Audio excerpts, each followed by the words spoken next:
Excuse me. Love the song. Thank you. To my ear, the little Diane Shurish, Anita Baker chords, some jazz. It was really nice. I love the meditation. Thank you. I feel like I always feel when I come here, and that is pretty much enough has been said. But here I am because, of course, what you want is somebody with expertise in business ethics now guiding you through saints and mystics. I mean, that makes perfect sense, right? Though I came to business ethics late, I actually started with saints and mystics. So I'll look backwards as well as forward in the talk. This one was a challenge. It's all a challenge, but this one especially. Oftentimes when I'm out here and I look up and I see, you're puzzled and confused and frustrated and sometimes angry faces, I think to myself, I take a moment, I think to myself, okay, well, that's on them because I know what I'm saying, But this one, maybe I will bear some small responsibility for. What I want to go is backwards a little bit, personal saints and mystics, and then to Misfits, the allusion to the title, Misfit Humanity, talk a little bit about current science and especially this movement called transhumanism. So we'll see if I can get there or not. Okay. So saints, very compelling. When I was young, as a Presbyterian, of course, very mysterious. Didn't make a lot of sense, and yet the picture was, all right, here's a bastion, the epitome of moral courage, nobility, somebody who's clear about their moral stance, and all the while basking in the light of God, even if it cost him or her their lives. And I thought to myself in college, believe it or not, I would like to become a saint. Probably even before that, I was under the influence of Thomas Merton and others. Well, all you have to do is want to be one. And I had a very good friend at the time, a guy named Cliff, who was a taller, smarter, better looking version of me. And when I say that out loud, I'm thinking to myself, why in the world was I friends with this guy? he sounds annoying as hell. But anyway, we had any number of tortured conversations, as 21-year-olds will do. Okay, what do we do with our lives now? Do we go off to graduate school and study about these people that we so admire, or do we go to the monastery and try to become these people? Well, he went to Chicago, and I went to Boston. You may know that Boston and Chicago have more graduate schools than they do monasteries, so that answers that question. And shortly after I got to grad school, still thinking, all right, I'll go to grad school, but not only will I be holy, I'll be learned as well. What a great combination, right? Who could not find that appealing? In 1982, a philosopher named Susan Wolf wrote an article called "The Trouble with Saints." I don't know if it's been referenced yet, or anybody familiar with this one. It has taken on a life of its own. It's actually quite famous and influential in the very small circles in which I live. The trouble with saints. What could possibly be the trouble with saints? Well, in a word, saints are, she says, boring. And she said the problem with saints is they spend so much time, in fact, all of their time, devoted to a fairly narrow circle of moral traits, just trying to be as good as possible, that they exclude from their lives the development of an awful lot of other traits that most of us normal humans actually find likable and compelling. And she cites, for example, wit, said, sense of humor, kind of tone, all kinds of things that most of us normally find appealing. And she said the problem with saints in the long run is that they're bland, humorless, and boring. And I read that, and I thought to myself, oh, what a relief. Because, frankly, the whole becoming a saint thing was not going very well. And I was easily persuaded to give it up. It turned out that in my 20s, as well as my 30s and 40s, I was much better at studying morality than I was at practicing it.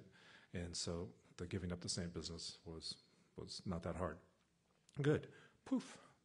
Ixnay on the saint stuff. That's gone. Excellent. What's next? Mystics and mysticism. And so about that time, I'm also being introduced to Buddhism And then finally, the flavor that appealed to me the most, Tibetan Buddhism. Well, that's cool because their whole kind of thing is beyond good and evil. This whole being in duality of good and evil, that's the problem. Your mind is stuck. You've got to go beyond that. And so a lot of the practices I got introduced to, including especially the Vajrayana Tantra, were very transgressive, at least on paper and sometimes in practice, all kinds of things that seem to be moray and moral busting. And you have to do this for the liberation of X, Y, and Z. That was all very compelling. And that, combined with something I've talked about here before, which was the introduction to psilocybin, which I've already talked about here, so I won't talk about it again. Those two things I would point to as maybe two of the most profound introductions to the possibility of something like a mystical experience, which I'm going to use an expansive definition. It sounds like it's already in play here from what I heard this morning, and that is, it's really a deep, profound, perhaps even transforming insight that has not been institutionalized. It's not readily available. It comes as a gift of genius. Perhaps you've laid the ground through some sort of practice. In any way, artists, scientists, as well as quote-unquote religious figures are open to some kind of profound mystical experience that informs them, and hopefully the rest of us as well. Well, that's cool. So the mystical experience was, I won't go too much detail into this, it was a Yamantaka sadhana, which is a teaching about how to overcome death, and they mean that for you to take that literally as well as sort of psychologically. So really the fear of death. Yama, in the Hindu pantheon, the Lord of Death, he holds the Bhava Chakra, the wheel of life, in his hands, always crushing it. We're all bound to endless, cycles of death and rebirth. What can you do about that? Well, you can understand the nature of death and overcome it. So there I am in upstate New York with a Tibetan-speaking Rinpoche, and in translation, being introduced to this fairly esoteric sadhana about visualization practices and certain kinds of mantras and transgressive practices that are supposed to release one from the fear of death. And that's cool. I'm all in, but at the same time, I am just a nice Midwestern boy raised in the Presbyterian church with rationalist tendencies. There's part of me thinking, okay, this is insane. I paid for it. Here I am. So the third night, I'm starting to have some really pretty vivid lucid dream, what they call lucid dreaming, some very strong premonitions about my own death. I keep doing this. If you know anything about the visualization practice in Tantric Buddhism, there's a figure who represents our own psyche, or figures who represent aspects of our psyche. You're not supposed to worship those in any way. You identify with them. You sort of deconstruct them and then build yourself back up in their place. So you are that is you. So by the end, I'm Yamantaka, the slayer of death. Ooh, good for me. Except it turns out to be pretty powerful, because the seventh evening that I'm there, the Yamantaka in my mind as I'm meditating transforms into a pretty complicated Tibetan vowel, which then, seemingly under no control of my own, slowly dissipates into its various constituent elements and finally blows out altogether. And in that moment when it blows out, I get a very clear experience of my own death. Now, not literally, because I'm still here, but a very strong sense of what it would be and will be to die. And while there was a moment of anxiety associated with that, I would say for the most part, it was very, very peaceful. It was remarkably a moment of absolute serenity and acceptance and clarity, rare in my normal experience in daily life. So very happy for those experiences, corroborated by the organic mushroom experiences as well. I do know that there is something in here, leave open the possibility of out there, that is, does inform our normal waking experience. So I'm all, happy for the saints, happy for the mystics. I don't live in either space anymore, I've given up really exciting investigations into the internal life to teach business ethics, and they don't ask me why. But I try to bring all of that, of course, into the teaching. But here's the problem, I guess. Well, the problem with being a saint is it's A, boring, and B, really, really, really hard, and you oftentimes end up dead. Trouble with mysticism, I suppose, is, you have to make a living too. People are not generally, welcome. I mean, in lots of ways, it's also very hard. So better to default to misfit dumb, right? Easier to be there. And I've never met anybody in their life who doesn't consider themselves a misfit of one kind or another. Last week in the news, Tom Cruise, I don't know, I was bored, MSN was right there. Tom Cruise was talking about, I've never felt at home in Hollywood. I've always felt like this terrible misfit. And Tom Cruise, the epitome of Hollywood, feels like a misfit in Hollywood. Okay, so right, we're all there. Everybody's a black sheep. I mean, hello, right, and all that. So let's go to misfit dumb, not just as something we feel or experience individually, but something we are collectively as Homo sapiens, as human beings. And to get to some of the crux of this, why we can't stay in the good place, as it were, and life can't be beautiful all the time, I think of Peter Matheson. Some of you may know that name, best-selling author, Zen priest, naturalist. He's up in the Himalayas. He writes this book called The Snow Leopard. It's this amazing journey of trying to find the snow leopard, which also stands in for enlightenment. Whole life has been devoted to Zen practice. He's up there in the Himalayas. He's meditating. He gets it, right? Finally, everything that he's been reading, everything he's heard about, everything his teachers have said, he's there in a beautiful setting, and the veil finally falls. Reality itself exposes itself to him. He is the embodiment of wisdom and compassion. Bam, right? Goes to sleep that night. A whole new transformed person. Then as he writes in the book, I wake up the next morning. I'm the same shitty, schlocky self I was yesterday morning. What happened? Right? What happened? And that, to me, is the human condition in a nutshell, right? Peaks and valleys, incredible insights, incredible aspirations, and then I think I'll just do something now really self-destructive in the face of that. Right?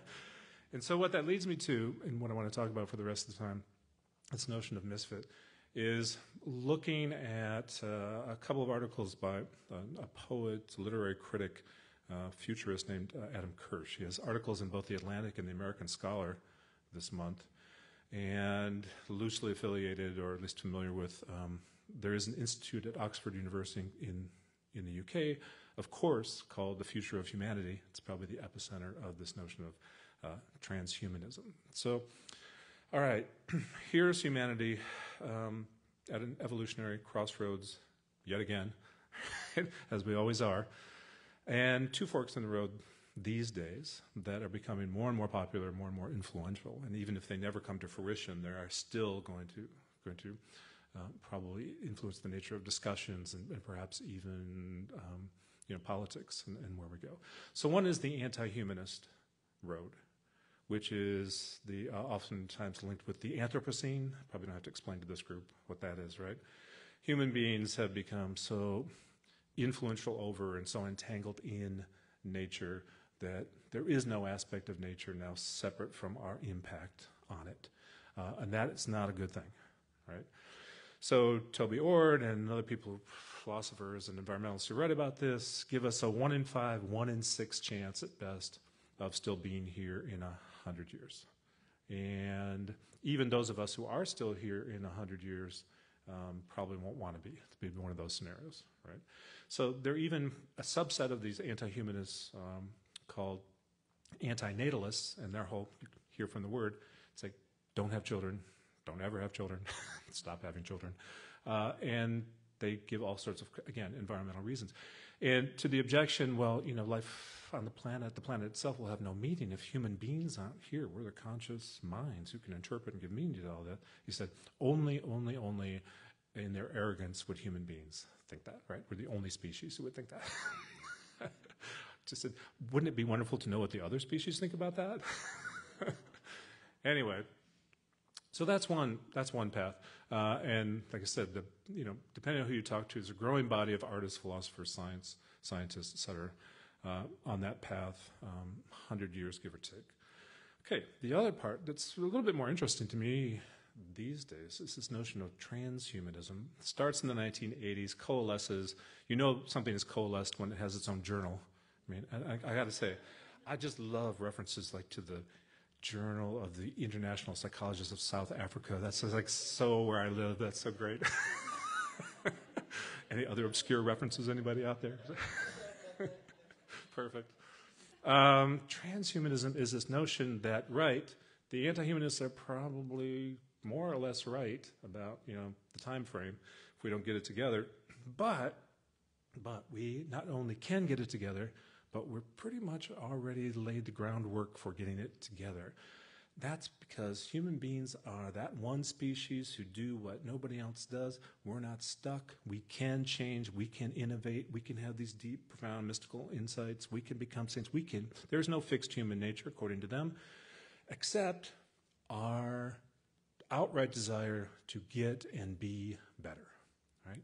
Now, obviously the anti-humanists come back and say, yeah, look where that's gotten us. All your science and technology, the ocean's covered with plastic, blah, blah, blah, right?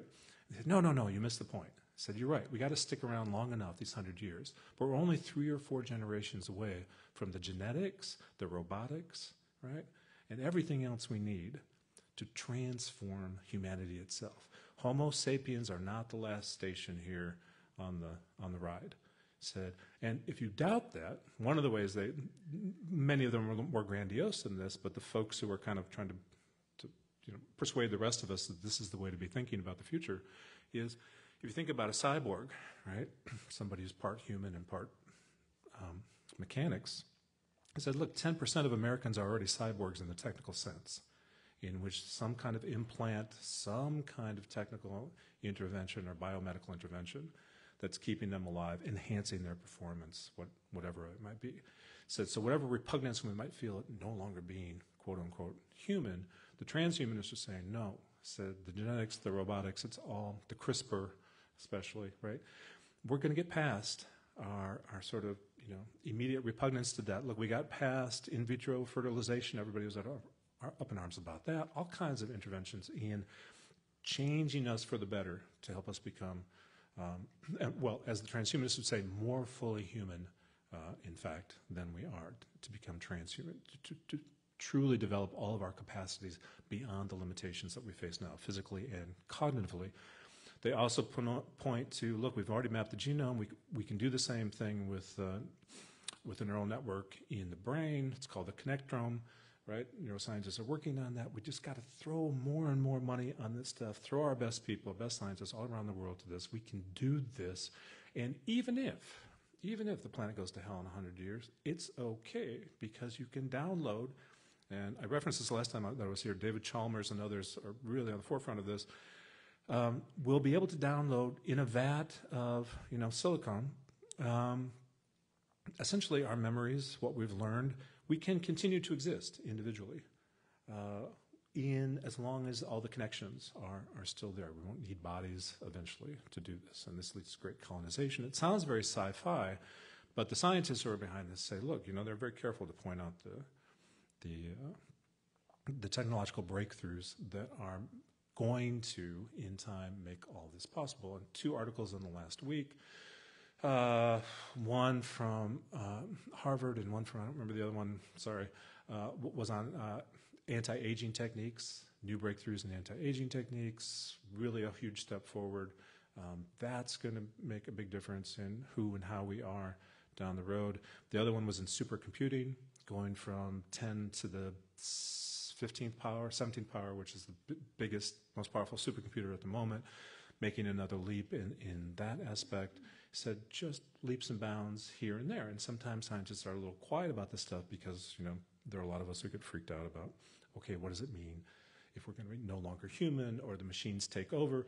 We're dealing with that right now in my own profession. Some of you may have heard of this new thing called the Chat GPT, which is a better writer than almost any undergraduate anywhere on the planet. And so we've got to figure out what to do with that. And even if none of this stuff fulfills its promise, here's an example of the difference it makes. So we've got now a serious conversation in the last few months. All right, do we still require good writing? Make people write essays and it's 1974 again in the classroom. You're writing with a pencil on a blue book. So, or do we say the hell with that? Look, that's an amazing breakthrough. There are going to be 3 people on the planet who really need to know how to write anymore. Everybody else can just use that, and we free up space for people to go this direction rather than learning how to write. So I won't involve you in all that. But, I mean, all these technological breakthroughs raise kinds of questions about what do we do in the moment, right? What should our policies be? What do we demand of humans, et cetera? All right. So,